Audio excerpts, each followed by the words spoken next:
Okay, so a high school wrestler is now keying us all into a national controversy.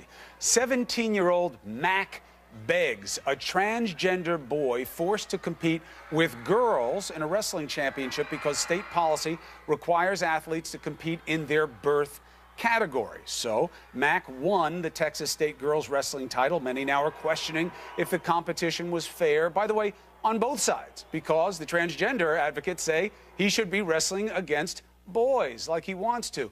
This, of course, is a window into a larger political battle that is fueled with misinformation and deception. Let's discuss. CNN political commentator and host of the Ben Ferguson Show, Ben Ferguson. First, what's your take on the tournament, my friend? Well, first off, I think take the transgendered issue out of it for a second.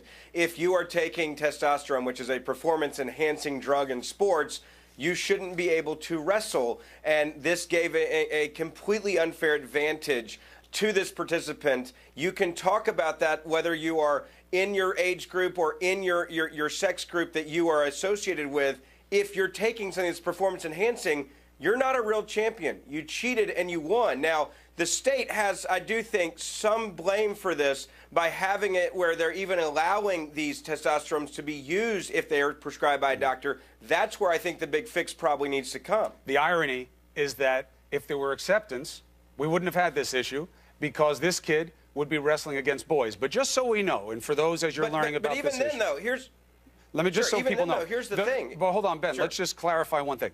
The science you have to be very careful about, okay? The amount of hormone that this kid is given is the minimum standard they can give to replicate the output of a boy. So it's not like a super amount of testosterone. It's not like these kids are going to be superhuman. It is the opposite. They are given the minimum. Scientifically, that is the outcome. If you look and do the research as I have, you'll see that. But that's not really the issue. The issue is acceptance. If this state allowed this kid to wrestle against boys, which is what he wants, we wouldn't be talking about this case right now. But you also have to look at there has to be a standard. And I think it's not insane or crazy for a state to say that you compete with a sex that's on your birth certificate. That is what I would refer to as logical. It is illogical to somehow imply that this kid is a victim because he decided to do something and to change something, and therefore you change the entire sport around it. That is the part that I think many people are sitting here saying, hey, if you want to compete in a sport period, then you cannot be taking performance-enhancing drugs and do it. But to say that we should change the entire way that sports is done because of one person and their decision to do something, that is unrealistic. But the premise is flawed. Because the logic requires you to believe that of course you do. That's why we're having the discussion. That transgender doesn't count. But it does count, and that's why we're having this bigger debate about what you allow trans kids to have access to and what you don't. The bathrooms, the locker rooms, it's all related. And people who share your idea are using misinformation and mythology here. The idea of if you let misinformation. Well, of course it is, because the idea that they're going to have genitals waved in their face. My 12-year-old daughter, she's going to have genitals waved in her face. That's what you on the left want. You realize that that's an absurd notion, right? Well, one, I'm on the right, and second of all, that is not the notion that the people on the right have been saying, that you're going to have genitals thrown in your face in a locker room. What we're saying is it is not abnormal or crazy or unlogical to say that if you are born a boy, that you use the boys' restroom / locker room. But what if you identify as a girl? You go in. But you're simplifying the idea of gender and sex. Look, we've heard this. This is not a novel concept. Chris, we have the Fourth Circuit. Chris, the Fourth Circuit just said what I'm saying. All right, and guess what? Sometimes you have judges that are incorrect. The Department of Education has said it. The Department of Justice has said it. The majority of Americans, courts across the country have said it. They think the majority of Americans, the majority of parents who've spoken out on this issue, and if you look at the actual data behind the polls that have been done on this, they say they don't think it's a crazy idea to have girls wrestle with girls, boys wrestle with boys, and if you're taking testosterone, that is called cheating. And that is the reason why I think it's absurd that we're making this into such a big issue when the majority of Americans agree with me on this, that it is pretty normal. It's been normal throughout history to say that it's best if you're a boy to go to the boys' locker room, and if you're a girl, go to the girls' locker room. That's not insane. What happens when the girl identifies as a boy and wants to go to the boys' locker room, or vice versa, to play into the fear? And for you to say that there are none on the right who are making about what I'm saying is demonstrably false. Very few are making. Go to my Twitter feed, very brother. Few, though, they are putting pictures of my face on a guy exposing himself to a 12-year-old girl to say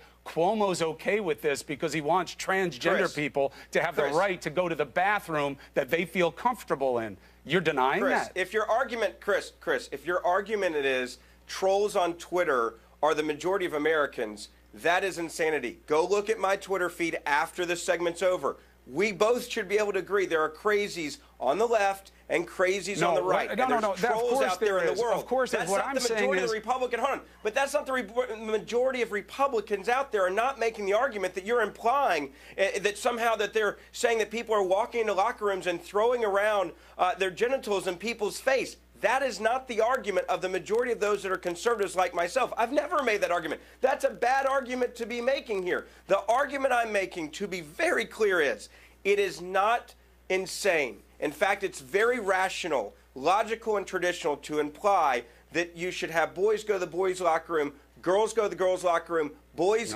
wrestle with boys, and girls wrestle with girls. And if you're using testosterone, you should be ineligible for that sport. First of all, if you choose to change your identity, if you choose to change your identity, that's your decision, but it should disqualify you while you're taking testosterone from wrestling, whether you're a girl or a boy, whether you're wrestling with girls or boys, because you have an unfair advantage. Well, what I'm saying is this. First of all, you got to look at the science, because it's not like when somebody's taking it in Major League Baseball because of the advantages it gives. It's done to replicate what a boy would normally have, not to give superpower, but we get back to the same point, which is you should let these kids be where they're most comfortable. This is about accommodation. All the data proves the entire sport out. Because of one kid? Do you really believe that? You think every time that someone comes in, boys like he wants to, like he should be. But this state law is intolerance in practice. They don't want the kid to have what he wants, so they're forcing him to wrestle with girls. You don't want the kid to use the bathroom they want because you don't like it based on your tradition.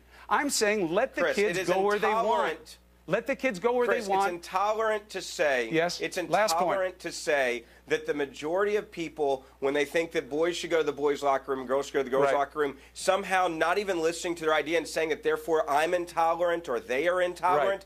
Shows you the hypocrisy that of the intolerant argument you're making. No, it doesn't. Here. Here's why. This has been traditional. Here's why. You don't change an entire sport because of one individual and their views and how they want to be the opposite sex of what they are. I get you on the sport. I'm saying the kid should wrestle with boys. That's what he wants. That's what would have been fair here. I get you on that. You don't always get what you want. You don't always get what you want, Chris. That's if you wanted to go out right now and you wanted to go be in CrossFit for women, should you be able to apply it because you say that you're a woman? That therefore, that's a myth. It's not a myth. That's a legitimate argument. No, it's not a legitimate argument, and here's why. Here's why it's not legitimate. I'm going to be a girl today. I let you make your argument. Now I'll make mine. Okay? It doesn't happen. Transgender doesn't happen on a whim. It's a continuum of time and hormones and pain and anxiety. And I challenge you and everybody who's listening to go find me a case of indecent exposure by a transgender person in a bathroom. It doesn't happen. And if you look at the data, the only thing that you accomplish by doing what you say is traditional is that you scar these kids as an other, and their rates of depression and suicide and non-acceptance go up. And if you let it happen this way, nobody gets hurt except your idea of what's right. No, to imply somehow that anybody that believes and actually having boys be boys or looking at a birth certificate and deciding that that birth certificate of male or female should decide where you wrestle and what sports you play, to imply that somehow that suicide or depression is on me. Look, I feel bad for this young individual because now he's in the spotlight in a way, but the fact is that is obviously not fun for him. Getting booed when you win certainly is not an exciting moment, but he chose to be in this position. And the fact is, I feel bad for everybody else that lost to someone that was cheating, using testosterone, and not being man enough to admit the fact that you have an unfair advantage. As a former college athlete, when you take any type of performance-enhancing drug, it gives you an unfair advantage. And when those kids in high school or college lose, that is unfair to everybody else who's playing by the rules. If the kid was allowed to do what he wants, none of this would have happened. Ben Ferguson, always appreciate. Where do you draw the line? Thanks, man. Good to talk to you. The law, and it's going to happen with the Supreme Court next month. Allison. Okay, Chris.